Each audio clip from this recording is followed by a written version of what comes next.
स्वागत है आपका हमारे YouTube channel fly high achieve your goal में। पीजीटी परीक्षा में आए हुए प्रश्नों को डिस्कस करते हैं। खंड है लोक प्रशासन। प्रश्न है मिनोब्रुक सम्मेलन किस वर्ष हुआ। आपके ऑप्शंस हैं 1968, 1969, 1970, 1972। तो मिनोब्रुक सम्मेलन जो है वो 1968 में हुआ। मिनोब्रुक सम्मेलन 1968 लोक प्रशासन की युवा पीढ़ी का सम्मेलन था।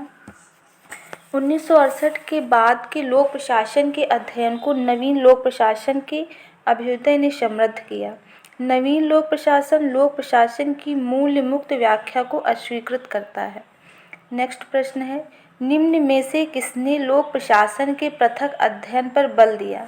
Frank J Goodnow, Woodrow Wilson, D Waldo, Luther Gulick. इसका सही उत्तर है वुडरो विल्सन। लोक प्रशासन के पृथक अध्ययन पर बल दिया वुडरो विल्सन ने। वुडरो विल्सन ने प्रशासन के अध्ययन पर निबंध की विषय वस्तु का उद्देश्य प्रशासन को राजनीति से अलग एक स्वतंत्र विषय के रूप में प्रतिष्ठित करना था। इन्हें फादर ऑफ पब्लिक एडमिनिस्ट्रेशन कहा जाता है। यदि प्रश्न आ जाए फादर ऑफ पब्लिक एडमिनिस्ट्रेशन, लोक प्रशासन का पिता, वुडरो विल्सन। नेक्स्ट प्रश्न है टेलर द्वारा विकसित वैज्ञानिक प्रबंधन के नियमों में समाविष्ट है उच्च पारिश्रमिक प्रोत्साहन, कार्य प्रणाली का मानकीकरण, दल भावना, कार्य स्थिति का मानकीकरण। इसका सही उत्तर है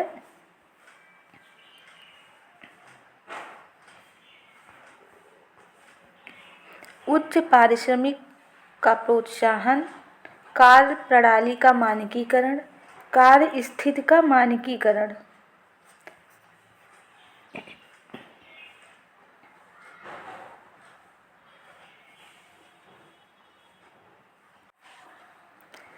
टेलर द्वारा विकसित वैज्ञानिक प्रबंधन के नियमों में समाविष्ट है एक सच्ची प्रबंध एवं कार्य विज्ञान का विकास, कार्यकर्ता का वैज्ञानिक आधार पर चयन, उसका वैज्ञानिक प्रशिक्षण एवं विकास, प्रबंध एवं श्रमिक के बीच मैत्रीपूर्ण सहयोग। निम्न में से किसने संगठन के 14 नियमों का प्रतिपादन किया।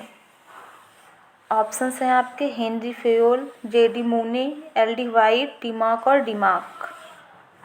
इसका सही उत्तर है आपका हेनरी फेयोल। 14 नियमों का प्रतिपादन किया हेनरी फेयोल ने। हेनरी फेयोल ने संगठन के 14 नियम बतलाए जिसमें 5 महत्वपूर्ण हैं। ये महत्वपूर्ण नियम हैं योजना, संगठन, आदेश, समन्वय तथा नियंत्रण। हेनरी फेयोल ने प्रशासन के तत्वों को पोकोक के माध्यम से समझाया। नेक्स्ट प्रश्न है सहायकारी कार्य को घर बार संभालने का कार्य किसने कहा। आपके ऑप्शंस हैं W.F. Willoughby, L.D. वाइट, पिफनर और ग्रेस्थस, डिमाक और डिमॉक। आपका सही उत्तर है W.F. विलोबी। सहायकारी कार्य को घर बार संभालने का कार्य कहा है W.F. विलोबी ने। नेक्स्ट प्रश्न है पोस्ट कोर्प किसके द्वारा परिणत किया गया। मोस्ट इम्पॉर्टेंट पोस्ट कोर्प की अवधारणा जो है ये लूथर गुलिक ने दी है। गुलिक ने प्रशासन प्रक्रियाओं में पोस्ट कोर्प शब्द का विशेष प्रयोग किया। पोस्ट कोर्प के रूप में कार्यपालिका के कार्यों को स्पष्ट करने के पश्चात गुलिक तथा उर्विक ने संगठन के उन सिद्धांतों की खोज करने के प्रयासों पर अपना ध्यान केंद्रित किया जिनके आधार पर संरचना की जा सके।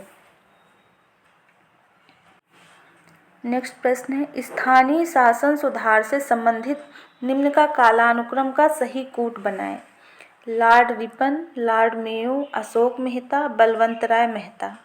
इसका सही क्रम है 1881 Lord Mayo, next Lord Ripon 1885, next Balwant Rai Mehta 1957, Ashok Mehta 1984। तो आपका क्रम हो गया Lord Mayo, Ripon, Balwant Rai Mehta, Ashok Mehta. Lord Mayo 1872, Lord Ripon 1882, Balwant Rai Mehta 1957। इन्होंने त्रिस्तरीय पंचायती राज का सिद्धांत दिया है। अशोक मेहता 1977, इन्होंने द्विस्तरीय पंचायती राज का सिद्धांत दिया है। केवल संगठन के मुखिया को ही सभी सदस्यों को रिपोर्ट करना चाहिए। इस सिद्धांत को क्या कहेंगे? आदेश की एकता। आदेश की एकता का अर्थ है कि संगठन के अंतर्गत कार्य करने वाला कोई भी कर्मचारी अपने से ऊंचे एक से अधिक अधिकारी से आदेश ग्रहण नहीं करेगा। नेक्स्ट प्रश्न है, एडमिनिस्ट्रेटिव बिहेवियर पुस्तक के लेखक कौन है? Herbert Simon. एडमिनिस्ट्रेटिव बिहेवियर पुस्तक लिखी है हर्बर्ट साइमन ने। हर्बर्ट साइमन की रचना एडमिनिस्ट्रेटिव बिहेवियर 1947 को निर्णय प्रक्रिया के अध्ययन की दृष्टि से उल्लेखनीय ग्रंथ माना जाता है। साइमन के लिए प्रशासन कार्य कराने की कला है। उन्होंने उन क्रियाओं, प्रक्रियाओं एवं विधियों पर बल दिया जिससे कार्यवाही सुनिश्चित हो। नेक्स्ट प्रश्न है, संगठन का चिर प्रतिष्ठित सिद्धांत? क्रियाशील कार्यदेशकता, नियंत्रण विस्तार, पद सोपान। इसको आपको मिलान करना है। J D Mooney, V A Graicunas, Henri Fayol, W A Taylor. इसका सही उत्तर है आपका संगठन का चिर प्रतिष्ठित सिद्धांत हेनरी फेयोल ने दिया है। क्रियाशील कार्यदेशकता का सिद्धांत एफ.डब्ल्यू. टेलर ने दिया है। नियंत्रण विस्तार वीए ग्रेकुनास ने दिया है। पद सोपान प्रक्रिया जेडी मूनी ने दी है। नेक्स्ट आपका खंड है अंतर्राष्ट्रीय संबंध। प्रश्न है आपका, यथार्थवादी अंतर्राष्ट्रीय व्यवस्था का गठन करते हैं सहकारिता के आधार पर, आदर्श के आधार पर, अराजकता के आधार पर, क्रियाहीनता के आधार पर। इसका सही उत्तर है अराजकता के आधार पर। यथार्थवादी दृष्टिकोण का आधार है मैकियावेली का ये कथन है कि मनुष्य शस्त्र, धन एवं रोटी युद्ध की शक्ति है, परंतु इन चारों में प्रथम दो अत्यंत आवश्यक हैं, क्योंकि मनुष्य एवं शस्त्र धन एवं रोटी प्राप्त कर सकते हैं, परंतु रोटी तथा धन मनुष्य एवं शस्त्र प्राप्त नहीं कर सकते। अंतर्राष्ट्रीय संबंधों में शक्ति है निरंकुश, सापेक्ष, अपरिमित, परिमित। इसका सही उत्तर है सापेक्ष। अंतर्राष्ट्रीय संबंधों में शक्ति सापेक्ष है। अंतर्राष्ट्रीय राजनीति में हम जिस शक्ति की चर्चा करते हैं वो राजनीतिक शक्ति है। राजनीतिक शक्ति से अभिप्राय है अन्य मनुष्यों के कार्यों एवं मस्तिष्क पर नियंत्रण। नेक्स्ट प्रश्न है, कैप्लान की व्यवस्था दृष्टिकोण में विश्वव्यापी नायक है संयुक्त राज्य अमेरिका, संयुक्त राष्ट्र संघ, इंग्लैंड, WTO। इसका सही उत्तर है संयुक्त राज्य अमेरिका। कैप्लान के व्यवस्था दृष्टिकोण में विश्वव्यापी नायक अमेरिका है। अंतर्राष्ट्रीय क्षेत्र में व्यवस्था उपागम को लोकप्रिय करने में मार्टिन कैप्लान का विशेष हाथ रहा है। शक्ति राजनीति की धारणा को स्वीकार करते हुए उन्होंने अंतर्राष्ट्रीय राजनीतिक व्यवस्था की कुछ विशिष्ट आत्मनियामक विशेषताएं बतलाई हैं। नेक्स्ट प्रश्न, संयुक्त सुरक्षा मृग तृष्णा है, राज्यों को भय की सामान्य अनुभूति नहीं है। इसका सही उत्तर है आपका संयुक्त सुरक्षा मृग तृष्णा है, सही है। राज्यों को भय की सामान्य अनुभूति नहीं है, ये बिल्कुल गलत है, क्योंकि राज्य अपना प्रशासन तभी संचालित कर पाते हैं जब उन्हें सामान्य अनुभूति होती है कि क्या करना उचित है, क्या करना अनुचित है, किस कानून की अधिक आवश्यकता है, किस कानून की कम आवश्यकता है, किसको निरसित किया जा सकता है। संयुक्त सुरक्षा मृग तृष्णा धोखा है, यह सही है, जबकि राज्यों को भय की सामान्य अनुभूति नहीं है, असत्य है, क्योंकि सभी राष्ट्र सुरक्षा के प्रति सदैव सचेत रहते हैं। नेक्स्ट प्रश्न, कैदी का दृष्टिगोचर संकट उत्तेजित करता है, हथियारों की दौड़, हथियारों का नियंत्रण, निःशस्त्रीकरण, शांति। इसका सही उत्तर है हथियारों की दौड़। कैदी का दृष्टिगोचर संकट हथियारों की दौड़ को उत्तेजित करता है।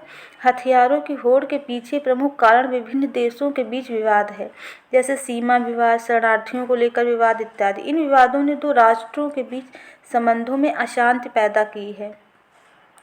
नेक्स्ट प्रश्न, सैनिक गठबंधन मूल अवधारणा पर आधारित होते हैं। इसके चार विकल्प हैं, सामूहिक रक्षा, सामूहिक सुरक्षा, सहकारी सुरक्षा, विस्तृत सुरक्षा। सही उत्तर है आपका सहकारी सुरक्षा। सैनिक गठबंधन मूल अवधारणा पर आधारित होते हैं, वो कौन सी अवधारणा है? सहकारी सुरक्षा।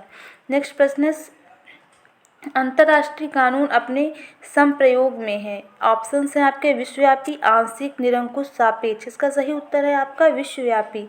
अंतर्राष्ट्रीय कानून जो है विश्व स्तर पर प्रयोग किए जाते हैं और सभी राष्ट्र उन अंतर्राष्ट्रीय कानूनों का पालन करते हैं, इसलिए अंतर्राष्ट्रीय कानून जो है वो विश्वव्यापी होते हैं।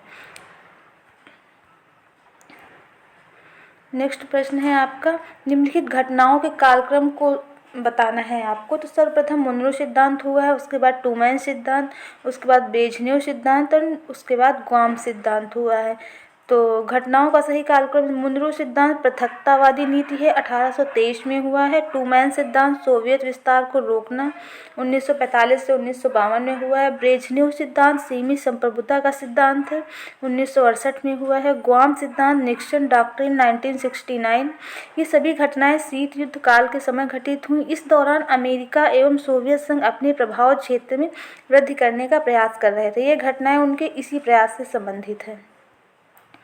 यहाँ आपको मिलान करना है, पुस्तक दी गई है और लेखक। पुस्तक है Gentz, Norman Angell, Kant, Woodrow Wilson. आइए इसका उत्तर देखते हैं।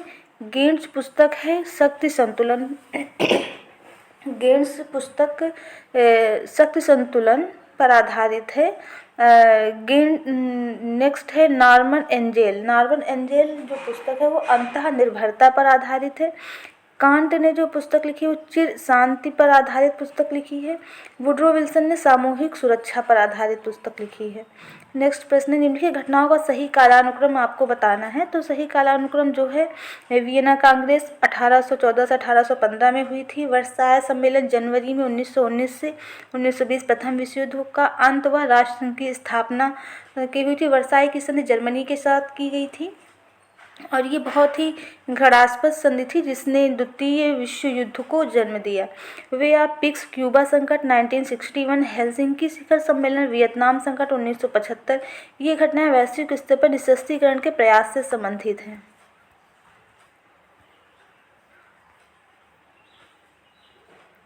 दोस्तों आज के लिए इतना ही। Thank you.